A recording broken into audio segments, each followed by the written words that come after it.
잘 오셨습니다. 너무나 잘 오시고 그 얼굴들이 너무나 반갑습니다. 오늘따라 여러분들의 얼굴이 더 빛나는 것 같아요. 여러분들이 주님께서 함께 해주셔서 귀한 은혜를 베풀어 주시고 말씀으로 위로해 주시고 말씀으로 힘을 베풀어 주시기를 주님 축복합니다. 하나님을 믿고 예수님을 구주로 영접한 하나님의 자녀인 그리스도인들이 가장 많이 하는 말 중에 하나가 바로 감사합니다라는 말이에요. 주여, 아버지, 다른 말들도 많이 있겠지만 할렐루야, 샬롬. 근데 통계적으로 보니까는 교회를 다니고 예수 믿는 사람들이 가장 많이 하는 말이 바로 감사합니다라는 말이라고 합니다. 물론 세상 사람들도 감사합니다라는 말을 하지만 유독 교회를 다니는 그리스도인들이 감사합니다라는 말을 정말 많이 한다는 거예요.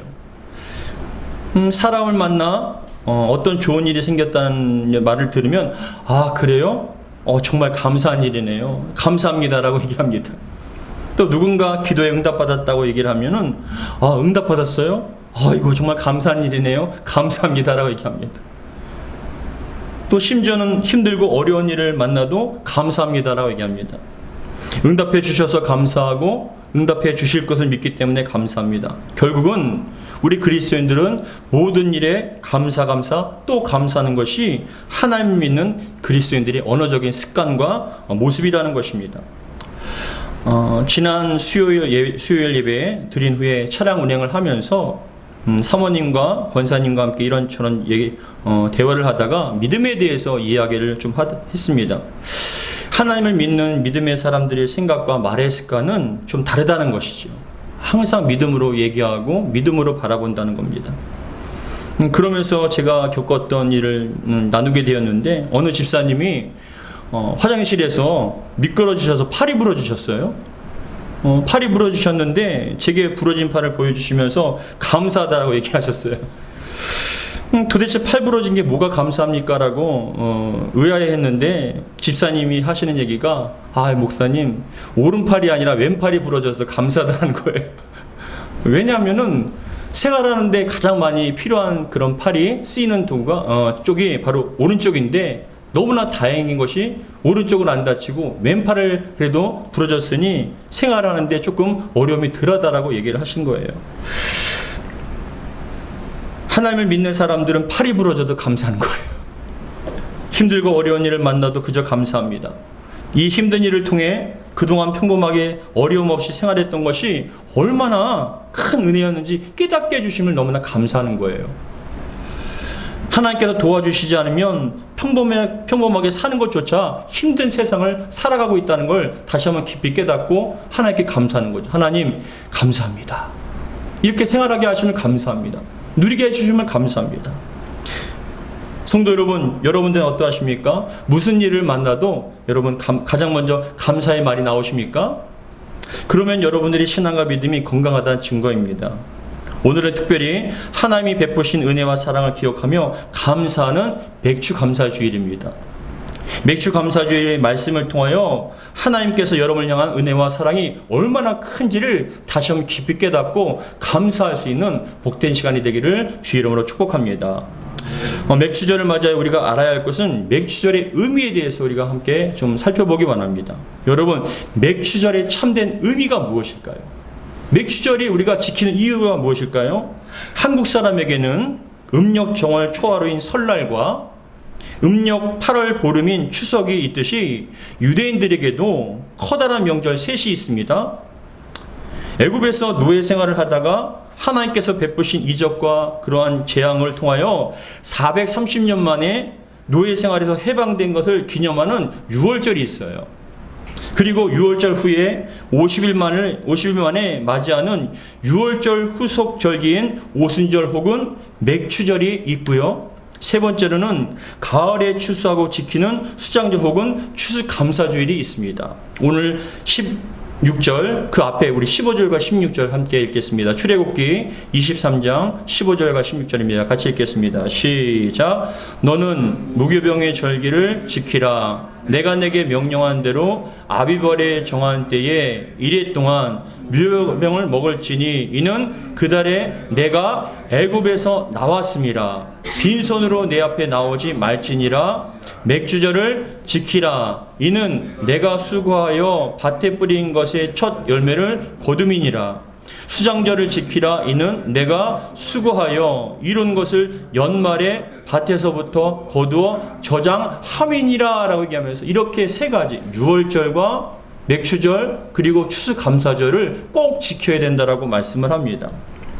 그런데 우리나라의 명절은 몇 월 며칠에 지키는 날짜가 굉장히 중요한 의미가 있지만, 유대인들의 명절은 그들의 구원 사건과 관련 있는 종교적인 절기예요. 날짜가 중요하기도 하지만 그 의미가 더 크게 중요한 것이에요. 무엇이냐면은 모든 것이 다 하나님의 구원과 은혜에 연결된 것이에요. 그 중에 오늘은 맥주감사절입니다. 맥주감사절은 말 그대로 보리를 추수하는 것을 감사하는 날인데, 여러분 요즘은 농경사회가 아니기 때문에 보리 농사를 짓지도 아니하고, 더군다나 도시인들은 농사도 짓지 농사와는 관계가 없는데 해마다 무슨 맥주감사절이냐라고 생각할 수도 있습니다. 그저 반년 동안 지나온 일을 감사하며 한 번 더 감상금하는 날인가라고 그렇게 생각할 수도 있습니다. 그죠, 여러분? 그런데 그게 아닌 거예요. 오늘 이 맥주절의 의미, 그것이 무엇인지를 좀 더 깊이 생각해 보기 바랍니다. 맥주절은 6월절을 지킨 후 7주 후에 돌아오기 때문에 7.7절. 정확하게 6월절을 지킨다면 7주를 7번 지내는 거예요. 그러니까 7주를 지내니까 7.7절 혹은 7 곱하기 7주간이 49일 다음에 50일째 되는 날을 지키기 때문에 또 오순절이라고도 얘기해요. 7.7절이라는 것은 7주가 7번 되기 때문에 7.7절, 그리고 오순절이라고 하는 것은 49일 된 다음 날 지키는 것이기 때문에 오순절이라고도 맥주절을 얘기합니다. 이스라엘이 애굽에서 해방되어 광야에서 40년을 유리하고 고달픈 여행을 계속하는 동안에 그들은 광야에서 만나를 먹었거든요. 근데 그 만나라는 것은 무엇이냐면, 하나님께서 하늘에서 매일 새벽마다 일용할 양식인 만나를 통해서 광야에서 이스라엘 백성들을 먹이신 거예요. 근데 그 만나라는 것이 성경에 의하면은 꿀과 같은 그런 달콤한 그런 맛이 난다라고 하는데, 근데 여러분 이 만나라는 것은 매일 여러분 거두어야 된다는 거예요. 만나라는 것은 그냥 저장할 수도 없습니다. 그 다음 날이 되면 썩기 때문에. 그래서 새벽에 아침에 일어나서 만나를 거두어서 하루 동안 먹어야 할 양을 먹게 되는데, 이스라엘 백성들은 어떤 생각이 들었냐면, 우리가 직접 농사를 지어서 좀 창고에 저장을 해서 내일 먹을 걸 좀 걱정하지 않았으면 좋겠다. 우리가 좀 거두어서 좀 마음 편안하게 그냥 그것을 먹었으면 좋겠다는 생각이 간절한 마음이 있었어요. 근데 40년 동안의 그러한 생활을 마치고 가나안 땅에 들어가게 되었는데, 마침내 그들이 농사를 짓게 된 거예요. 농사를 지어서 첫 열매가 바로 보리, 즉 맥주 감사절. 이것은 무엇을 의미하냐면 그겁니다. 하나님께서는 우리를 구원해 주신 6월절부터 우리를 구원해 주셨을 뿐만이 아니라 우리의 삶을 지켜주신다는 것, 필요를 채워주신다는 것에 대한 감사의 의미로 맥주절을 지키게 된다는 것입니다. 우리 여호수아 5장 12절에 보시면 같이 읽겠습니다. 시작. 또 그 땅의 소산물을 먹은 다음 날에 만나가 그쳤으니 이스라엘 사람들이 다시는 만나를 얻지 못하였고 그 해에 가나안 땅의 소출을 먹었더라. 아멘. 여러분, 그 땅에 들어가서 정착해서 소출을 거두게 하신 것이 하나님이 대한 거예요. 감사. 하나님, 이렇게 열심히 농사를 지어서 먹게 해주신 거 감사합니다라는 그런 감사의 의미가 맥주절인데, 그겁니다. 우리를 구원해 주셨을 뿐만 아니라 우리를 돌봐주신다는 거예요. 신약에서 여러분 농사 짓지 않으시잖아요. 보리 농사 안 지으시지 않습니까? 근데 우리가 왜 맥주절을 기억하고 지켜야 하냐면은, 하나님께서 우리를 예수 믿고 구원해 주셨을 뿐만이 아니라 천국에 들어갈 동안 이 땅에서 항상 살펴주시고 채워주신다는 거, 보살펴 주신다는 그런 의미로 맥주절을 기억해서 감사하는 것입니다. 여러분, 맥주절을 통해서 다시 한번 하나님께 감사하시기를 주의 이름으로 축복합니다. 그렇기 때문에 우리는 맥주절을 지키면서 꼭 알아두어야 할 것은 감사의 대상을 잘 아셔야 된다는 거예요. 여러분, 맥주 감사주를 맞이해서 우리가 감사할 대상이 누구일까요? 누구에게 우리가 감사해야 되겠습니까? 여러분, 그겁니다. 창세기 4장에 보시면 가인과 아벨이 한 해 동안 열심히 일을 하여서 한 해의 그런 수확물을 가지고 하나님께 제사를 드리는 장면이 나와요. 창세기 4장에 보시면 가인은 농사를 짓는 농부였고 아벨은 양을 치는 목자였습니다. 각각 한 해 동안 열심히 농사를 짓고 또 목양을 한 다음에 각각의 소출을 가지고 하나님께 제사를 드리는데, 예배를 드리는데, 여러분, 하나님께서는 가인과 아벨의 제사 가운데, 그 소출 가운데 누구의 것만 받았냐면 바로 아벨의 것만 받은 거예요. 하늘에 불이 내려와서 아벨이 드린 제사만 불태우신 거예요. 그것을 보고 가인이 너무나 화가 났습니다. 아니, 나도 이렇게 농사를 열심히 져서 드렸는데 우리 동생에 비해서 내가 좋고 양이 적지 않은데 왜 이렇게 내 것을 안 받으셨을까라고 분노했어요. 결국은 그 분노가 동생 아벨을 죽이는 데까지 이르렀거든요. 근데 여러분, 성경에서 보면 도대체 왜 아벨의 제사는 받으시고 가인의 제사는 안 받았을까에 대한 궁금증이 생깁니다. 양이 많아서 적어서, 아니면 질이 나쁘고 좋아서, 그 차이가 아닌 거예요. 우리가 잘 알아야 할 것은 감사의 대상이 누구냐에 따라 그 제사를 받으시냐 안 받으시냐가 달라져 있다는 것입니다. 아벨은 모든 것을 갖다가, 여러분, 양을 키우는데 모든 것을 주신 분이 누구예요? 하나입니다. 내가 열심히 가꾸지만 그럼에도 불구하고 그것을 잘 소출을 갖게 하신 것은 하나님에 대한 감사, 그 대상이 하나님이라는 걸 인식하고 하나님께 감사하는 마음을 드렸습니다. 근데 가인은 어떤 생각이 들었냐면은, 열심히 농사를 짓고 여름에도 땀을 흘리고 열심히 지은 것은 내 공로다. 입술로는 하나님께 감사하지만 뭐예요? 내 공로, 내 열심, 내 것이 있다는 것을 생각하면서 하나님 그냥 감사한 마음으로 드린다고 얘기를 하지만 그 속에는 내가 열심히 일했기 때문에, 내가 열심히 노력했기 때문에 이것을 거둔 것 아닌가라는 그런 생각이 들었다는 것이에요. 여기서 큰 차이가 있습니다. 우리 하나님께서는 모든 것을 알고 계십니다. 우리가 진심으로 감사하는지. 여러분, 말씀을 준비하면서 묵상을 하는데 제가 갑자기 6월 셋째 주 6월 19일 날 설교한 것이 기억이 나더라고요. 오늘 말씀을 준비하는데, 여러분 가운데 6월 셋째 주에 무슨 설교를 했는지 기억이 나시는 분 혹시 계십니까? 6월 19일 날 제가 설교를 했는데 어떤 설교를 했냐면 마가복음 4장 8절을 본문으로 하여서 네 가지 땅의 상태, 네 가지 네 가지 땅의 비유에 대해서 설교를 했습니다. 제가 좋은 땅, 그리고 길가, 얕은 돌밭, 가시밭, 좋은 밭에 대해서 설교를 했는데, 그 설교를 시작할 때쯤에 제가 무슨 얘기를 했냐면 정확하게 기억합니다. 무슨 얘기를 했냐면 평년 강수량에 비해서 봄 가뭄에 대해서 얘기를 했어요. 제가 봄 가뭄인데 평년에 6월 달까지는 적어도 한 300mm 정도는 비가 와야 되는데 6월 셋째 주 6월 19일까지 평년에 비해서 반도 오지 않았다고 말씀을 드렸어요. 원래 한 300mm 정도는 와야 되는데 한 150mm도 평균적으로 안 왔기 때문에 최악의 봄 가뭄이다. 그 최악의 봄 가뭄으로 말미암아서 그 밭에 있는 감자라든지 마늘이 너무나 작았던 거예요. 수확량도 작고 질도 좋지 않았다라는 것을 제가 말씀을 드렸거든요. 근데 그런 말씀을 한 다음에 바로 그 주에 23일부터 비가 엄청나게 쏟아지기 시작했어요. 그동안에 여러분 가뭄이 있다라고 막 그냥 마실 물도 없다라고 농사 지을 물도 없다라고 그렇게 걱정을 했는데 설교한 지 4일 만에 하늘에서 뚫린 것처럼 비가 억수로 왔어요. 근데 여러분 너무 많이 오니까 어떻게 됐습니까? 너무나 많이 온다는 거예요. 근데 너무 많이 왔는데 불구하고 강풍이 불고 비가 많이 왔는데 그 비가 그치자마자 또 유례 없는 엄청난 폭염이 왔어요. 18일 빠르다 합니다. 6월달 열대어가 온 것은 처음이랍니다. 그런데 여러분 그렇게 비가 또 많이 오니까 어떻게 되냐? 상추와 배가 다 녹아버렸대. 비가 또 너무 많이 오니까 상추가 배가 다 녹아버리고 또 더 나가서 병충해들이 더 많아질 수 있다고 걱정을 하는 거예요. 어제 뉴스 보니까 상추값이 거의 2배, 3배로 뛰었다는 겁니다.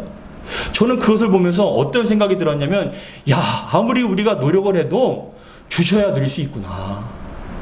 농부가 아무리 열심히 씨를 뿌리고 갓을 가꾼다 할지라도 비를 주시는 분이 하나님이시고 해를 주시는 분도 하나님이구나. 우리의 노력으로만 되는 것이 아니라 우리의 삶 속에 그 풍성한 열매를 맺게 해주신 것도 하나님의 은혜였구나 걸 깊이 깨닫게 된 거예요. 그렇기 때문에 하나님 앞에 어떠한 고백을 했냐면, 하나님, 저의 힘으로는 안 됩니다. 주님께서 주셔야 될 줄 믿습니다. 주님께서 주시니까 누릴 줄 믿습니다라고 감사의 대상이 여러분 하나님께로 향하게 되어 있다는 것이에요. 여러분들이 지금 가지고 누리는 가정, 어떤 삶, 육체, 그 모든 것들이 다 하나님의 은혜인 걸 믿으시고 감사하시기를 주의 이름으로 축복합니다. 사람이 아무리 걱정하고 애쓰며 노력한다고 해서 다 되는 것이 아닙니다. 내가 노력한 만큼 삶 속에 열매가 없을 수도 있어요. 내가 이만큼 노력했는데 돌아오는 것은 너무나 초라할 수가 있고 실패로 끝날 수도 있습니다. 그런 것을 보면서 우리는 어떤 것을 깨달아야 되냐? 노력한 만큼 거두게 하신 것도 은혜였구나. 노력한 만큼, 애쓴 만큼 삶 속에 열매를 거두게 하신 것도 다 하나님의 은혜였다는 것을 다시 한번 하나님을 바라보며 감사하기를 주의 이름으로 축복합니다. 베드로가 갈릴리 바다에서 고기를 잡았습니다. 그물을 밤새도록 그물을 던지면서 잡으려고 했는데 한 마리도 못 잡은 거예요. 여러분, 베드로는 갈릴리 바다에서 태어나서 평생을 어부로서 살았던 사람입니다. 정말 잔뼈가 굵은 사람이에요. 어부로 따지면 베테랑입니다. 어느 시기에 어느 장소에서 어느 정도의 물고기가 나온다를 이미 경험적으로 지식적으로 다 알고 있던 사람입니다. 근데 여러분, 그날만큼 이때쯤에 이곳에 물고기가 많아야 되는데 아무리 그물을 내려도 한 마리도 못 잡은 거예요. 밤이 새도록 못 잡았어요. 빈 그물로 여러분 돌아오는데 예수님께서 아침에 뭐라고 말씀하시냐면, 베드로에게, 베드로야, 네가 지금 저 깊은 바다로 가서 그물을 내리라고 말씀합니다.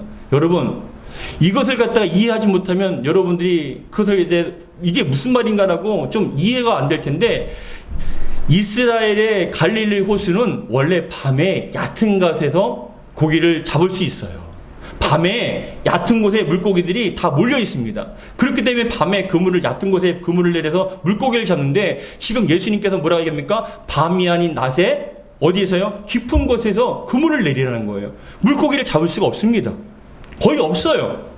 근데 베드로가 너무나 잘한 것은 무엇이냐면은 자신의 경험과 지식을 여러분 내세우지 않았어요.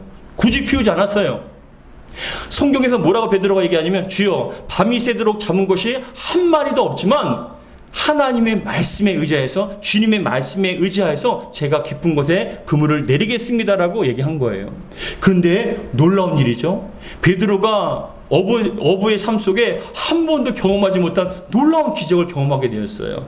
우리 누가복음 5장 5절에서 6절 같이 한번 읽겠습니다. 시작. 시몬이 대답하여 이르되, 선생님, 우리들이 밤이 새도록 수고하였으되 잡은 것이 없지만은 말씀에 의지하여 내가 그물을 내리리이다 하고, 그렇게 하니 고기를 잡은 것이 심이 많아 그물이 찢어지는지라.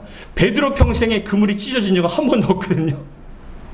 아무리 경험이 많고 아무리 여러분 그렇게 기술이 많다 할지라도 한 번도 그물이 찢어지도록 잡은 적은 없어요. 그러나 하나님의 주님의 말씀에 의지해서 순종하였더니 그물이 찢어지는 놀라운 경험을 하게 된 거예요.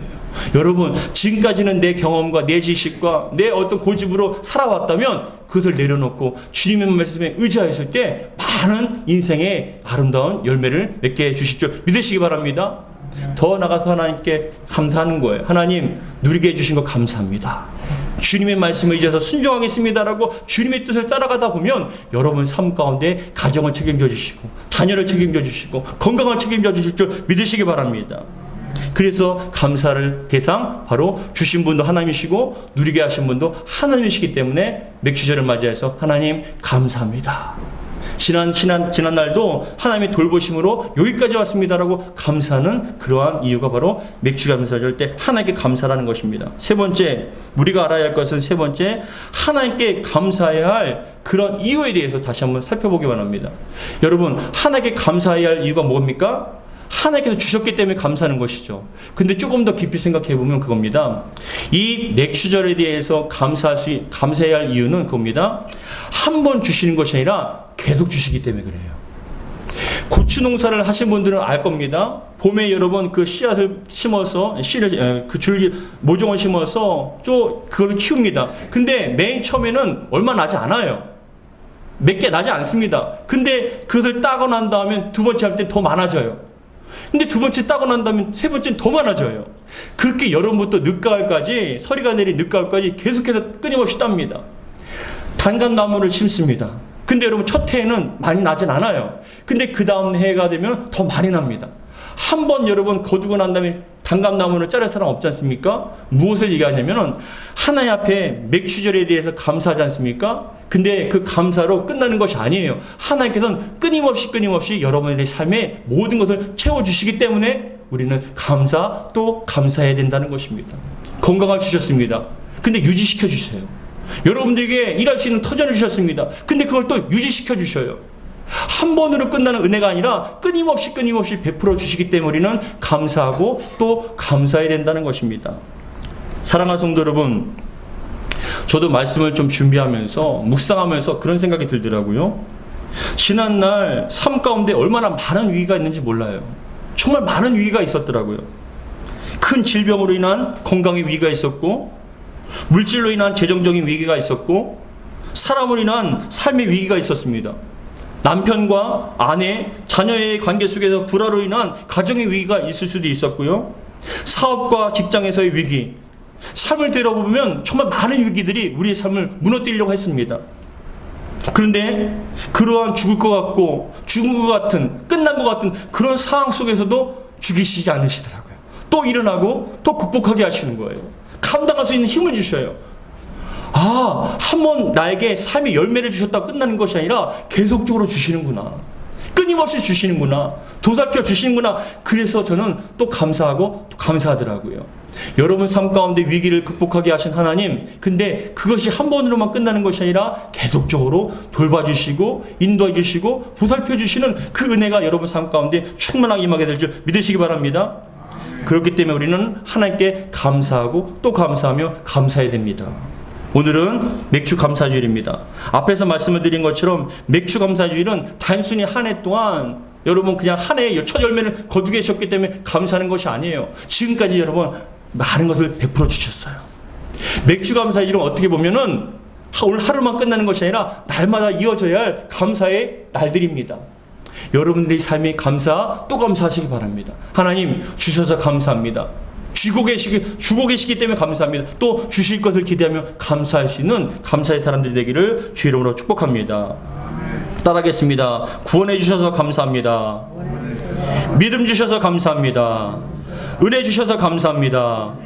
돌봐주셔서 감사합니다. 여러분, 우리를 구원해 주실 뿐만이 아니라 천국에 가는 그날까지 수많은 위협과 어려움 가운데서 극복하게 하시고 이기게 하시고 또 감사의 열매를 맺게 해주시는 그 하나님께 또 감사할 수 있는 저와 여러분 되기를 주의 이름으로 축복합니다. 돌아가면서 또 하나님 감사합니다. 무슨 일을 만나도 감사합니다. 여러분들이 감사의 사람 되기를 주의 이름으로 축복합니다. 기도하겠습니다. 아버지 하나님 감사드립니다. 정말 저희들이 아무리 애를 쓰고 힘을 써도 열어주시지 않으면 열리지가 않습니다. 아무리 밤낮으로 노력을 해도 아무리 행복하려고 힘을 써도 가정에 큰 병과 때로는 큰 질병, 때로는 큰 어려움이 오면 한순간에 뿌리채 흔들리는 것처럼 어려울 때가 참 많습니다. 이제 끝났구나. 정말 너무나 감당할 수 있는 힘이 없구나라고 생각하는 모든 것이 끝났다라고 생각하는 절체절명의 위기 속에서도 우리 하나님께서는 또 이기게 하시고 감당케 해주십니다. 하나님, 이 모든 것이 다 하나님의 은혜인 줄 믿습니다. 날마다 그것에 대하여 감사하고 또 감사할 수 있는 감사의 사람들 될 수 있도록 축복하여 주옵소서. 우리를 구원해 주심을 감사합니다. 믿음 주셔서 감사합니다. 돌봐주심을 감사합니다. 영원한 천국으로 이끌어 주실 것을 감사합니다. 감사의 삶을 살 수 있도록 축복하여 주시옵소서. 우리 주 예수 그리스도로 기도하옵나이다. 아멘.